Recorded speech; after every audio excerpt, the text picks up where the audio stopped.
Monsieur le maire, mes chers collègues, j'aimerais commencer cette intervention par rappeler ce qu'écrivait récemment Frédéric Ancel, docteur en géopolitique. Il disait « Qui parle encore du Karabakh ?» Lamentablement vidé de sa population suite à une offensive militaire azérie fulgurante et meurtrière, puis à un intenable blocus. Qui parle encore des 150 000 réfugiés en République d'Arménie, de l'occupation de plusieurs villages et villes par les troupes azerbaïdjanaises, des prisonniers politiques embastillés illégalement et sans jugement, de la destruction méthodique des vestiges et sites spirituels de l'Artsakh et des menaces militaires récurrentes de Bakou. Pas grand monde, écrivait Frédéric Ancel. On pourrait ajouter ici qui parle de ces femmes, de ces hommes, de ces enfants, de ces vieillards qui sont désormais des réfugiés, même si c'est dans un territoire frère, toutes ces populations qui ont tout laissé ou presque, et là où il y avait de la vie, aujourd'hui, il n'y a plus rien.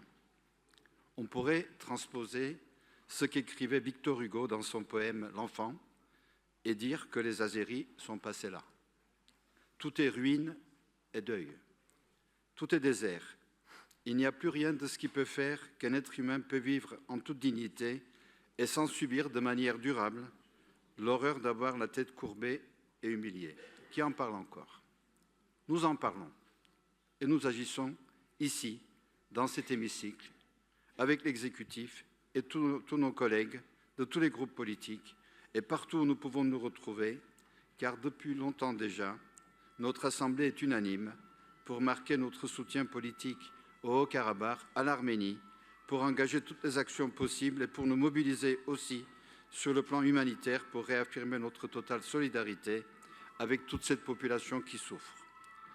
C'est aussi le cas partout en France, mes collègues l'ont rappelé, avec la mobilisation de plusieurs collectivités, ce dont il faut se féliciter, mais aussi considérer que tout cela nécessite sans doute une meilleure coordination et Paris pourrait et devrait y jouer un rôle majeur.